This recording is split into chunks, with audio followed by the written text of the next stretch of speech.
Hablaremos ahora de las coordenadas cilíndricas. Si consideramos el sistema de coordenadas cartesianas para describir un punto en el espacio, tengo los ejes X, Y, Z. Si quiero definir un punto con coordenadas X tanto, Y tanto, Z tanto, sería decir, bueno, la X vale tanto, la Y vale tanto y la Z vale tanto. De forma que este punto son coordenadas X, Y y Z. Pero ese punto se puede describir con las coordenadas cilíndricas donde utilizamos las variables ρ, las variables φ y la variable z. Particularmente se puede ver que la variable z es la misma que las coordenadas cartesianas. O sea que en las coordenadas cilíndricas la z es la misma de las cartesianas, por lo tanto, al ver la forma de x, porque en este caso x es igual a ρ coseno, esa es la definición del cambio a este sistema de coordenadas, x igual a ρ coseno, y igual a ρ seno, pues son las polares y lo que agregamos es la z para llamarlas cilíndricas. O sea que las cilíndricas son las polares, añadiendo la tercera variable que es la misma de las cartesianas. En este caso, la descripción es que si tengo un punto y quiero describir ese punto P con coordenadas cilíndricas, la variable ρ pues simplemente es la línea contenida en el plano XY que va del origen a la proyección de ese punto en ese plano. Igual esta línea la podía dibujar acá. Voy a extender un poquito el eje Z.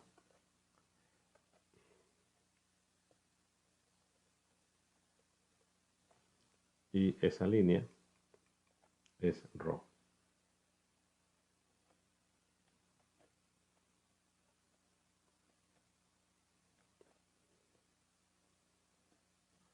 Luego la variable φ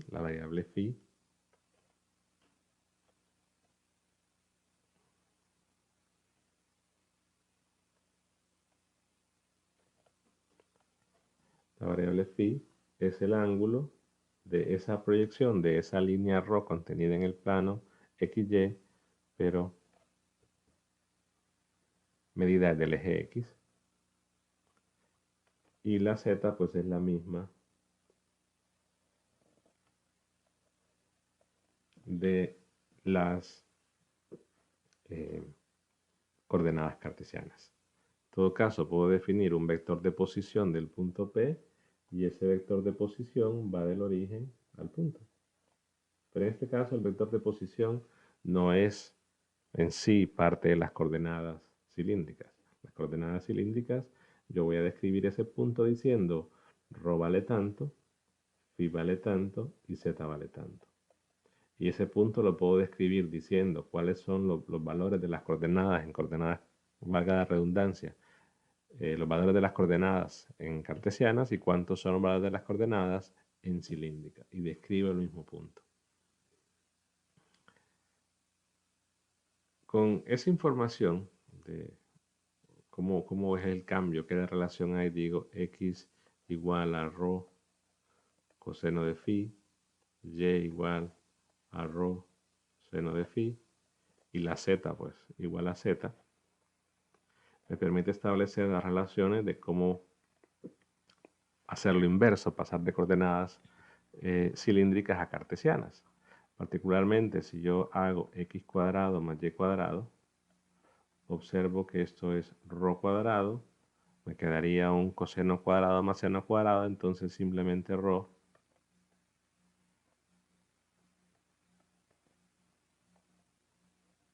que en principio eh, podría darse la posibilidad, ¿no?, de que alguien diga, ah, bueno, pero es que ρ eh, puede ser más menos. En realidad no, ya vamos a justificarlo de una manera diferente a como suele aparecer en los libros, porque en los libros dice, ah, bueno, como ρ es la distancia que hay del origen a la proyección, la distancia no puede ser negativa y lo pueden definir así. Pero quizás también podemos entender el por qué ρ no puede ser negativa a partir del jacobiano de la transformación. Pero si lo ven como distancia, ok, es la distancia del origen al punto donde se proyecta dentro del plano XY el punto P, entonces como distancia no puede ser negativa.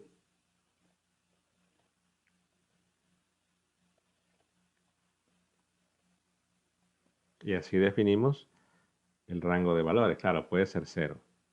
Puede ser positiva, puede ser cero, pero no va a ser negativa. Y en el caso de la variable phi, bueno, phi se mide a partir del eje X y no hay ninguna restricción para el valor. Normalmente se debería entender, ¿no?, que phi está entre 0 y 2pi, porque cualquier valor después sería una repetición de, lo que ya se tenía, y como la transformación es monovalada, probablemente no importa, entonces defino este rango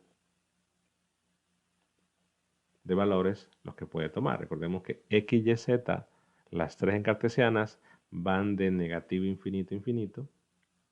Por lo tanto, la z, como es la misma cartesiana, se mantiene ese rango, pero ρ tiene que ser mayor que 0 y phi tiene que estar entre 0 y 2pi. ¿Cómo calcular los h's? Que es lo que nos interesa para hacer todo el desglose que hemos hablado anteriormente. Se define el vector de posición x en x, y en y, z en z.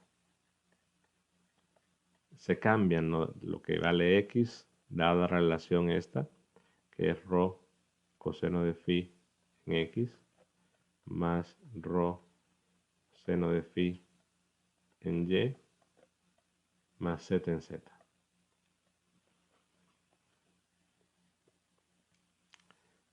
Calculo el E1, que no es unitario, y a este le voy a llamar el vector como la primera coordenada, porque hay que respetar ese orden. Es primero ρ, luego phi, luego z. Entonces, como la primera coordenada es ρ, en vez de usar E1, voy a poner ρ vector, que todavía no es unitario. Y esto sería derivar el vector de posición con respecto de ρ. De forma que, como es un vector que están los vectores unitarios en cartesianas, entonces al derivar ese vector con vectores unitarios en cartesianas, pues solo tengo que derivar las componentes. Y esto sería entonces, si derivo la primera componente con respecto de ρ, me queda coseno de phi en x, más si derivo la segunda componente con respecto de ρ, me queda seno de phi en y, y la otra pues no queda cero porque esto no depende de phi. Si calculo H1 como la magnitud del ρ, pues veo que al calcular la magnitud, raíz cuadrada de coseno cuadrado más seno cuadrado, eso es 1. O sea que este vector ya es unitario. En este caso, el E1 unitario, que le llamaría el ρ unitario, es coseno de phi en x más seno de phi en y.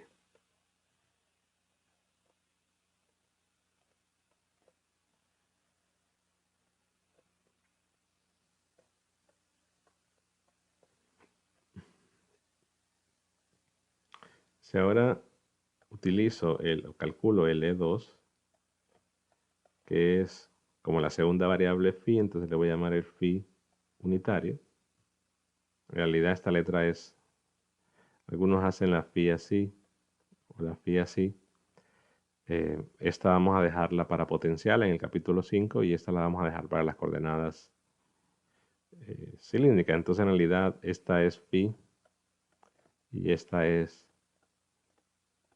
bar phi para establecer la diferencia en el nombre oficial, pero hay que tener cuidado con eso. Esto es simplemente derivar r con respecto de la variable u2, que es phi. Si derivo con respecto de phi, aquí quedaría un menos rho seno de phi en x. Si derivo con respecto de phi, quedaría un rho coseno de phi en y. H2 sería la magnitud de este vector, perdón, todavía no es unitario. Phi vector. Y pueden comprobar rápidamente que la magnitud es rho. De forma que si defino el vector phi unitario como el vector phi dividido entre la magnitud, que es rho, entonces lo que me va a quedar es menos seno de phi en x más coseno de phi en y. Es decir, que el vector phi unitario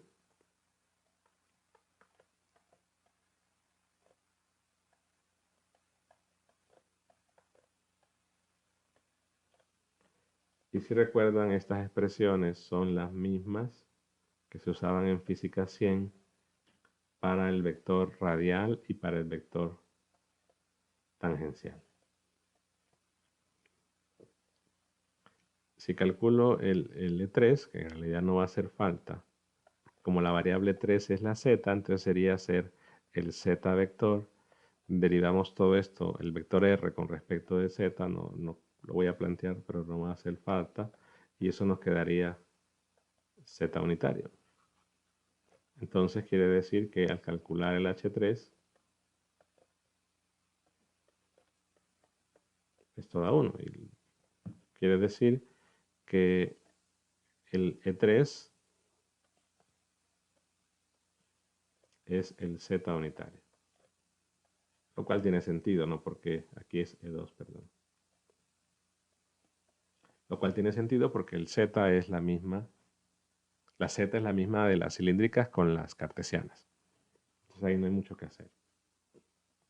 Pero ya tengo cuánto es H1, H2, H3 y lo tengo aquí a modo de resumen. H1 es 1, H2 es 2, H3 es 1.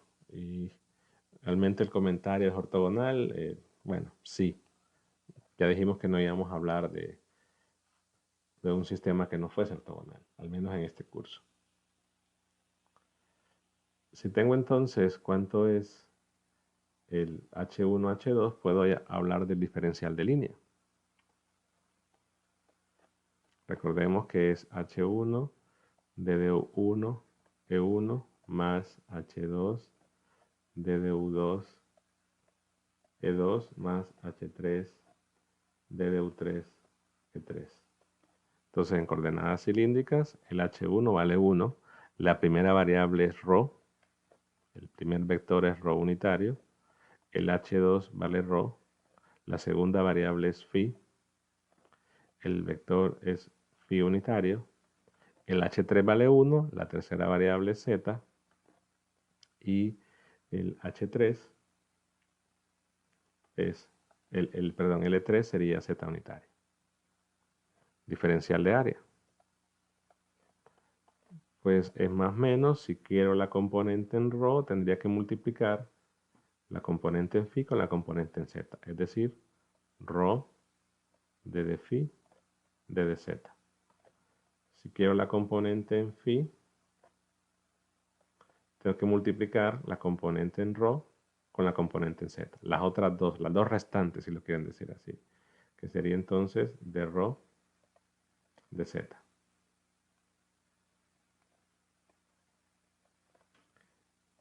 Y si quiero la componente en z, tengo que multiplicar las dos restantes, que sería en todo caso la de ρ y la de phi. Entonces queda ρ de phi. Si quiero el diferencial de volumen,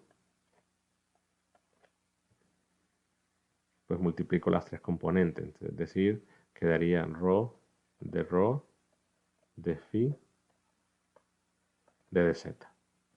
En este caso hablé algo del jacobiano.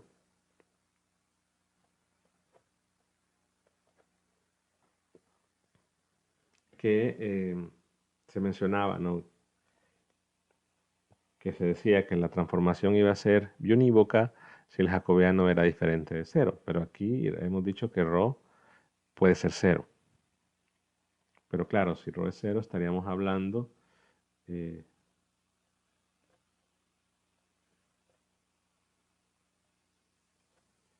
que es un punto que está sobre el eje z. Entonces quizás la ambigüedad estaría ahí, que es claro, si ρ es igual a cero, eh, el phi tendría que ser obligatoriamente cero porque en realidad solo haría falta definir cuánto es z, a qué altura está o si está positivo o es negativo. Entonces habría ese problemita de ambigüedad, pero que se solventa porque con que yo especifique cuánto es z, automáticamente, en el caso de que ρ sea cero, ya puedo ubicar el punto. Pero en este caso se tiene que entender que si ρ es igual a cero, tanto x y y tendrían que ser cero y la ambigüedad se daría en el caso de phi, ¿no? Porque como x y y son cero, si ρ es cero, entonces, claro, me quedaría algo indefinido, pero esa ambigüedad se reemplaza diciendo no, phi debe ser cero para que no haya ningún problema. En algunos libros dice que phi podría ser cualquier número, en realidad, cualquier ángulo. Como ρ es cero, entonces como si uno especifica que phi puede ser cualquier valor para que no tengamos ambigüedades o para darle un número, en realidad ya no sería una transformación biunívoca porque tendría un montón de opciones, entonces la ambigüedad se reemplaza así, diciendo, lo puedo fijar ρ cero, entonces phi cero y es más que suficiente.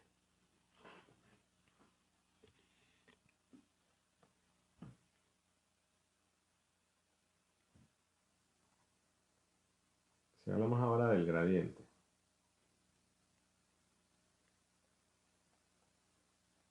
Bueno, más bien del operador nabla.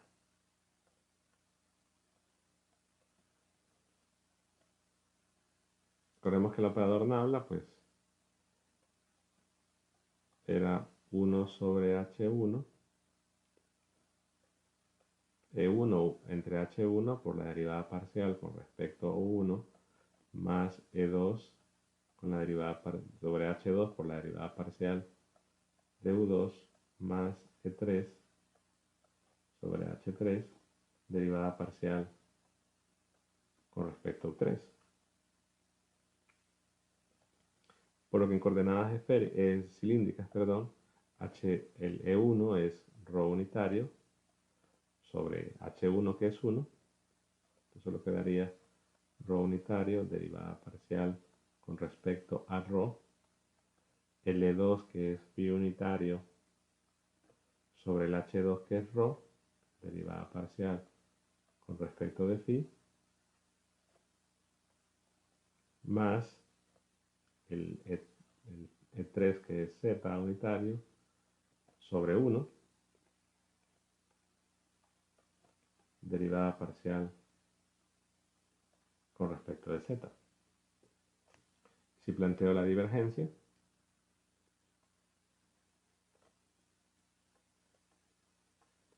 para un campo A, pero primero lo voy a definir, el campo A, digamos, en vez de decir componente 1, voy a decir la componente en ρ, la componente en phi y la componente en z. Y hay que notar que las componentes pueden depender cada una de las tres variables, de ρ, phi y de z. Entonces, si planteo la divergencia,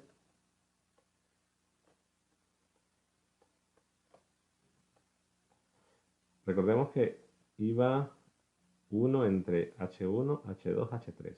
Entonces, como h1 y h3 son 1, entonces solo me va a quedar ρ. 1 por ρ por 1.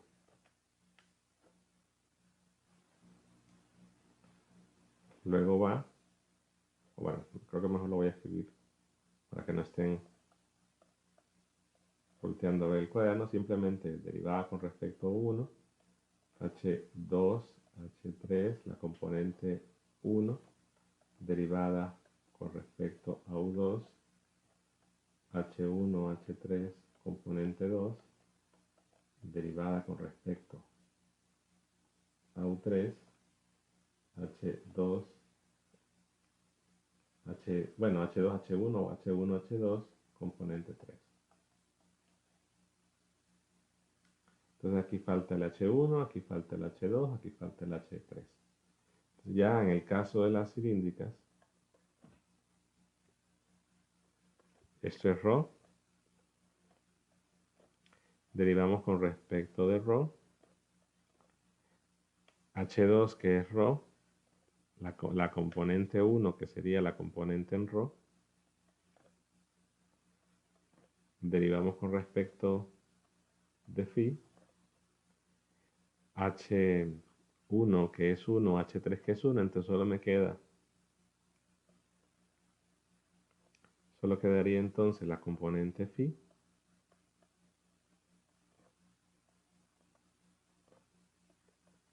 más H1, H2, bueno, H2 es ρ, entonces quedaría derivada con respecto de z de ρ por la componente z.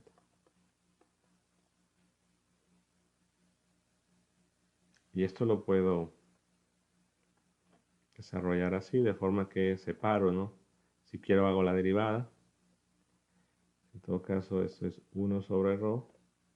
Si no, pues la dejo expresada, derivada de ρ. Puedo aplicar aquí el producto porque recordemos, las tres componentes, ρ, phi y z del campo A, pueden depender de las tres variables. Entonces aquí lo dejo así. Si quiero desarrollar, tendría que aplicar la regla del producto.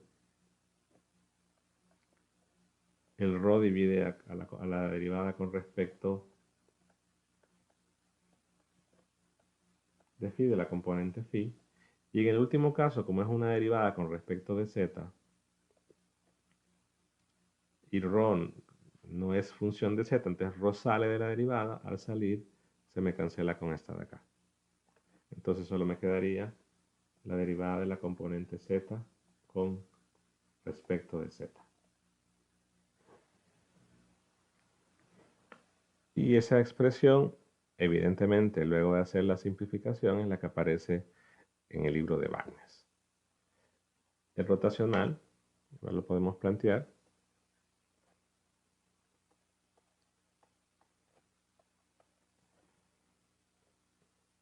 Era la misma historia, un H1, H2, H3, un determinante, recordemos que iba H1, E1, H2, E2, H3, E3.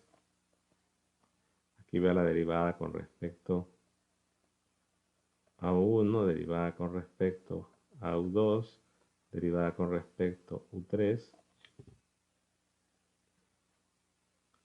Aquí va H1 la componente 1, H2 la componente 2 y H3 la componente 3.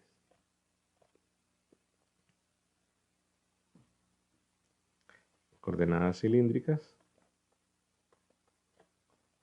pues aquí sería ρ, H1 vale 1, entonces sería ρ unitario, H2 es ρ phi unitario, H3 es 1, z unitario.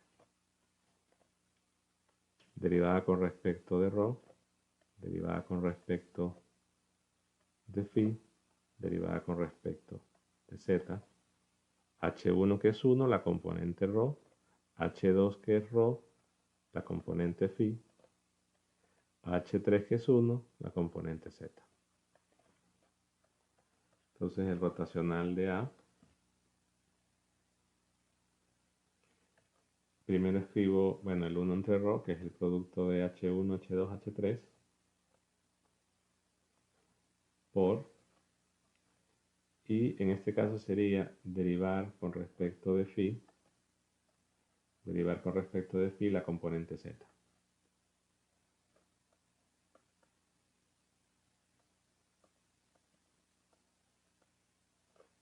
menos derivar con respecto de z este producto. Claro, como el ρ no depende de z, lo puedo sacar de la derivada, entonces solo puedo escribir directamente ρ, derivada de la componente phi con respecto de z, y eso iría, voy a poner aquí delante el ρ unitario.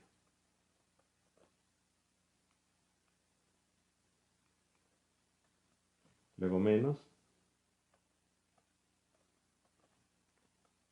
y el ρ por phi unitario, y es la derivada de la componente z con respecto de ρ y la derivada de z de la componente ρ con respecto de z. Entonces aquí sería ρ phi unitario entre el ρ, que recordemos que ese ρ, que es el producto H1, H2, H3, divide a todas las componentes, a todos los términos.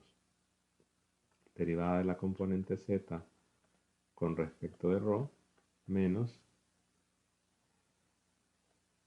derivada de la componente ρ con respecto de z.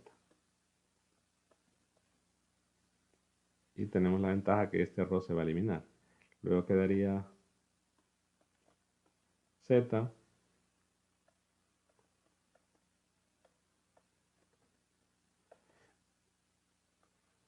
en este caso sería la derivada de la componente phi por ρ con respecto de ρ y la derivada de la componente ρ con respecto de phi.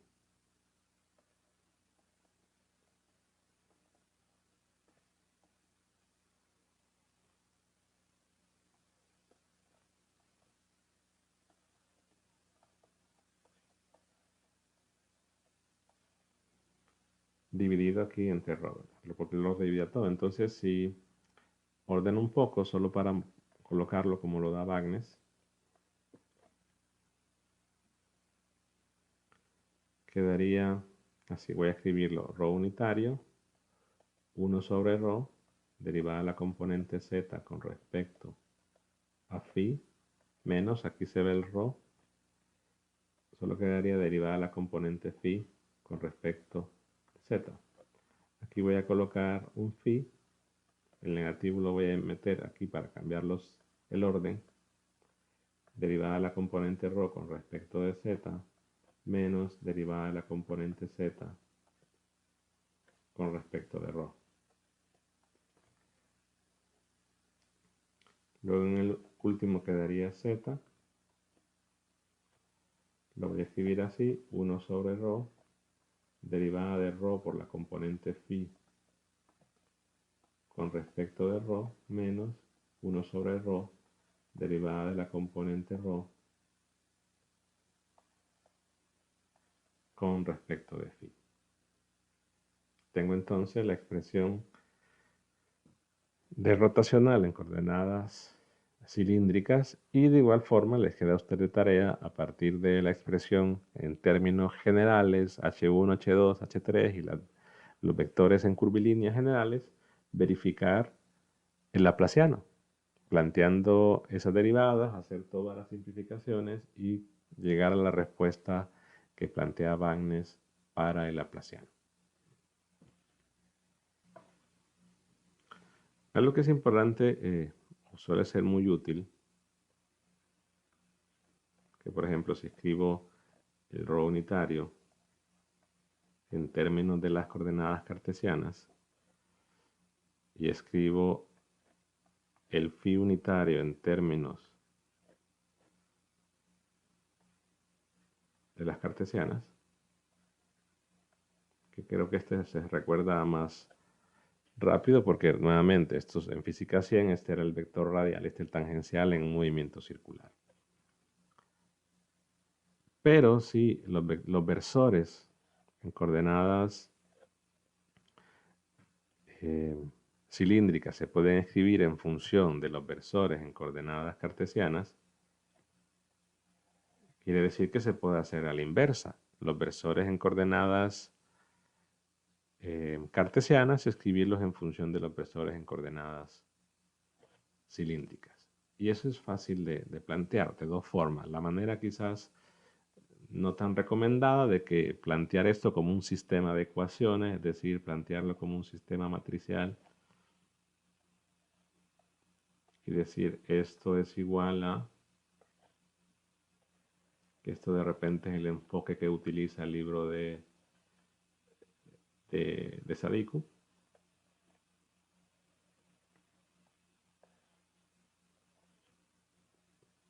La igualdad lo puedo plantear así.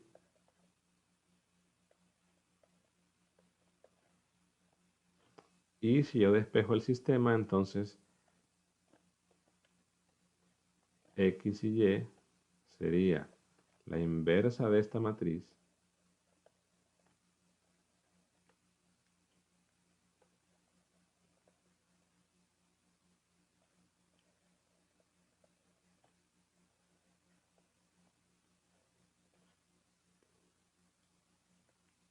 multiplicado por ρ y phi, de manera que va a quedar X igual a algo ρ unitario más algo phi unitario, Y igual a algo ρ unitario más algo. Y se puede determinar, en el caso de la inversa de una de 2 por 2, que tiene determinante 1, por cierto, el cálculo es bastante rápido. Pero es un enfoque que quizás no quisiera que utilizaran porque deben calcular esa inversa.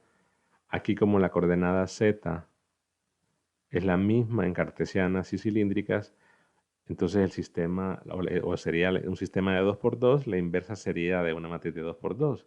Pero en el caso de esféricas sería una de 3 por 3 y a la inversa le va a tomar más tiempo. Entonces creo que es un enfoque no muy recomendado. Consideremos lo siguiente. Sabemos que tengo un plano que es el plano, bueno, voy a colocar mejor los ejes. Y consideremos el plano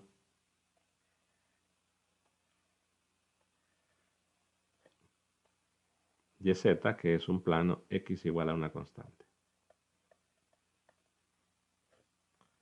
Entonces, debemos recordarnos que el vector X unitario es un vector perpendicular a cualquier superficie para la cual X sea constante. Aquí son planos todos paralelos al plano YZ.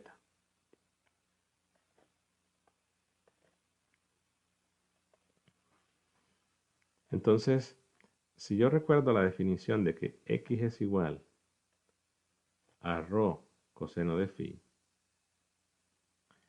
y si estoy diciendo, bueno, si X es constante, entonces esta cantidad, esta multiplicación va a ser constante. Sobre cada punto, si yo multiplico ρ por coseno de phi en cualquier lugar de ahí, debe ser X constante sobre la superficie, ¿no?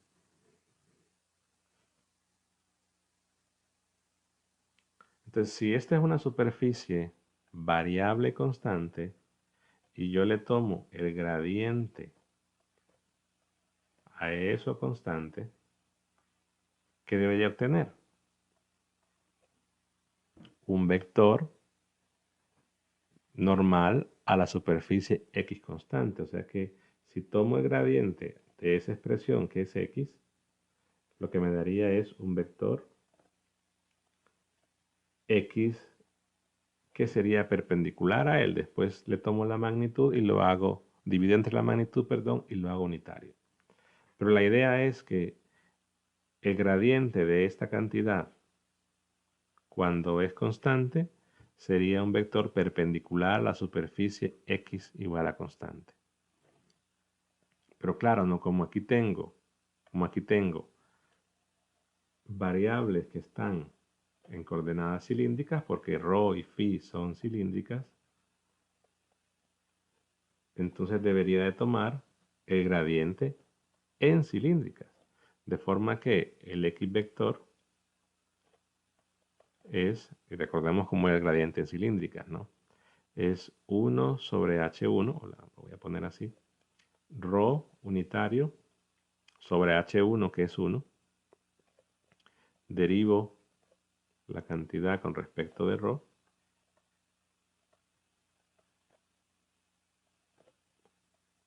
más phi entre H2, que es ρ, derivo esa cantidad con respecto de phi, y el otro porque no va a hacer falta escribirlo, pero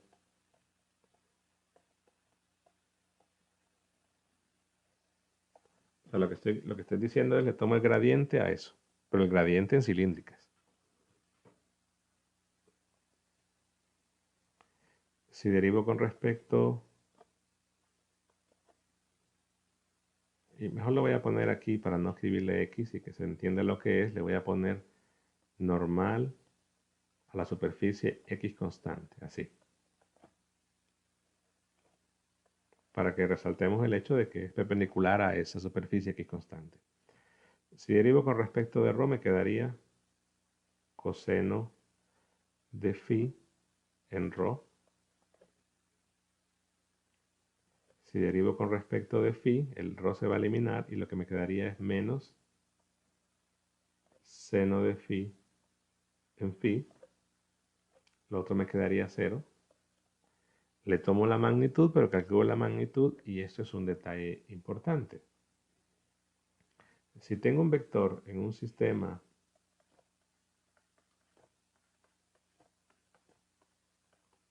cartesiano y represento luego ese vector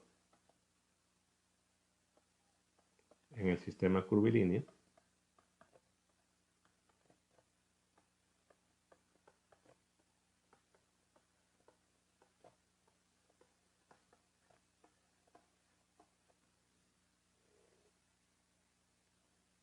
entonces si el vector está expresado en el mismo sistema de coordenadas, entonces la magnitud se puede calcular ya sea con las componentes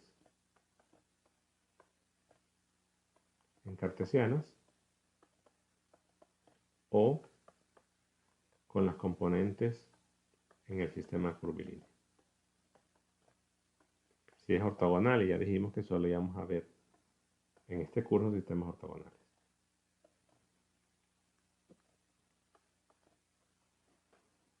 Pero claro, no estamos diciendo de que esta expresión, de que la x es igual a la 1, no.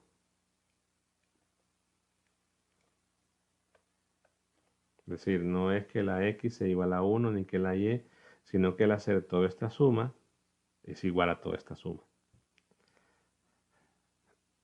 Entonces, si regresamos aquí, quiero calcular la magnitud de este vector. Bueno, sería raíz cuadrada de coseno cuadrado más seno cuadrado, que es 1, entonces ya es unitario.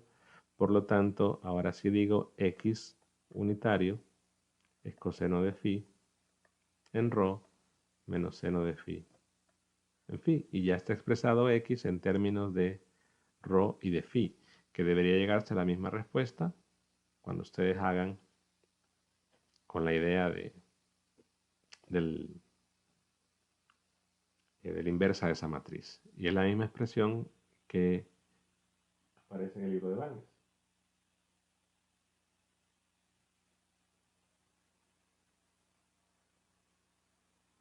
¿Cómo sería la idea entonces ahora de calcular el y unitario?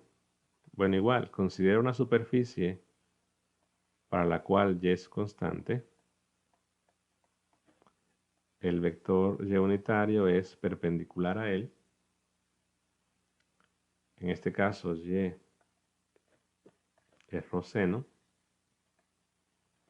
Por lo tanto, si y es constante, esto va a ser constante y el vector normal sería tomar el gradiente de esa cantidad que es constante para que sea perpendicular, ¿verdad? Pero es un gradiente en coordenadas cilíndricas.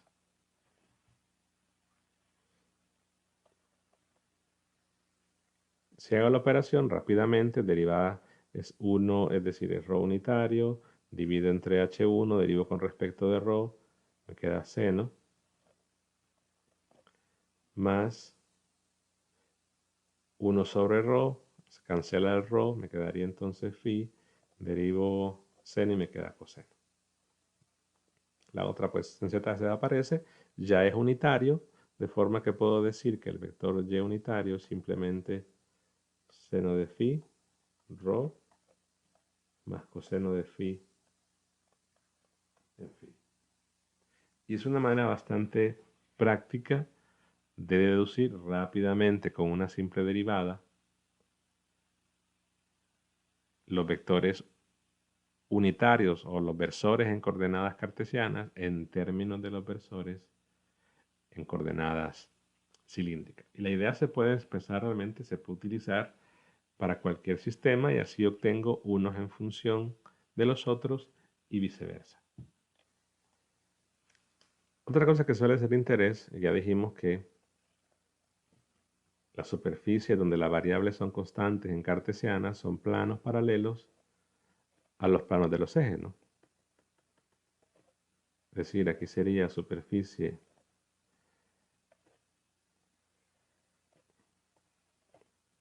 z constante y cualquier plano paralelo a él. Aquí sería superficie x constante y cualquier plano paralelo. Y aquí sería superficie y constante o cualquier plano paralelo.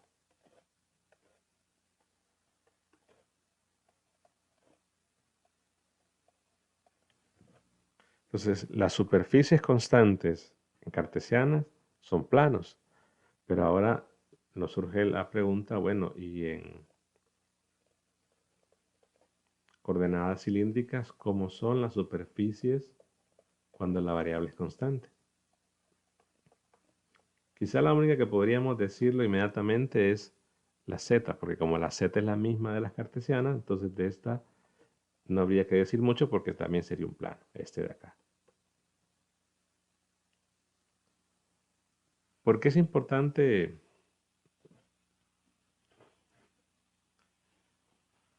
utilizar o deducir esto? Bueno, porque así como los vectores unitarios en coordenadas cartesianas son perpendiculares a las superficies donde la variable es constante, entonces de igual forma los vectores en cilíndricas van a ser perpendiculares, los vectores unitarios van a ser perpendiculares a la superficie donde la variable es constante. Entonces, una superficie ρ igual a constante. ¿Y ρ qué era? Ρ es la distancia del origen al punto que es la proyección en el plano XY. Entonces, una superficie ρ constante es la superficie lateral del cilindro. O un cilindro, si lo quieren decir así. Solo que no se incluyen las tapas. Entonces, todos los puntos que están en ese cilindro, en la parte lateral, en todo el contorno del cilindro, pues su ρ, su coordenada ρ es constante, si claro, si consideramos que el eje del cilindro es el eje Z. De forma que si yo quiero dibujar en un vector normal a la superficie ρ constante, ese vector normal, en cualquier lugar,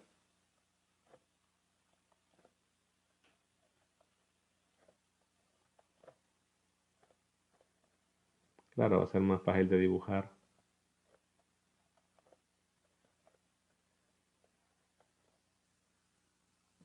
Recordemos que el ρ no tiene componente z, o sea que el ρ unitario queda siempre contenido en un plano paralelo al plano XY porque no tiene componente z.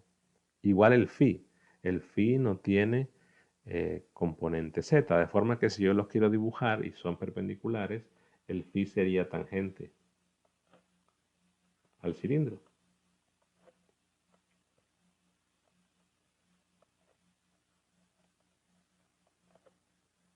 En cualquier punto. porque tienen que ser perpendiculares, ¿no? Y el z, pues,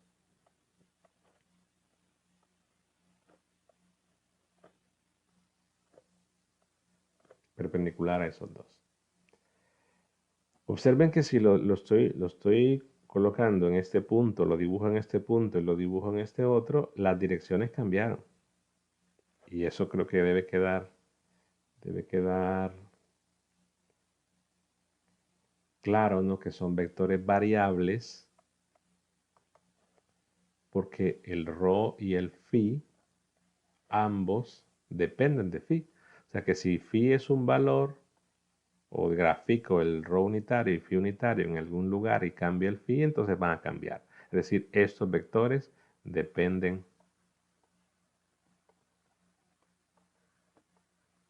de phi. Por eso es que a lo largo del cilindro el ρ unitario y el phi unitario no tienen la misma dirección. La magnitud sí, porque es uno, son unitarios, pero la dirección va a cambiar. ¿Cuál sería una superficie en la cual phi es constante? Bueno, ¿qué es phi? Phi es el ángulo medido con respecto al eje z. Entonces, si estoy considerando todos los puntos, voy a dejar un poquito mejor. Si estoy considerando todos los puntos que tienen el mismo phi, en realidad sería un plano. Pero no es un plano como lo de las cartesianas, es un plano que tiene un lado o que pasa, atraviesa al eje z.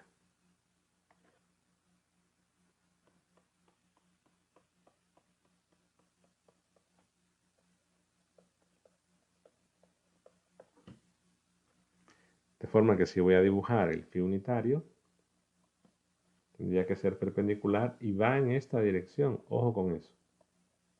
¿Por qué no al revés? Porque recordemos que los vectores unitarios se dijo que van en dirección del crecimiento de la variable. Entonces, la variable phi se mide así, va creciendo, entonces tiene que ir hacia allá. De igual forma el ρ. La variable ρ se mide el origen, entonces va creciendo, por esas razones que va hacia afuera. Siempre apuntarán entonces en la dirección del crecimiento de la variable. Y si dibujase el ρ acá, bueno, el ρ tendría que ser perpendicular, entonces aquí iría así,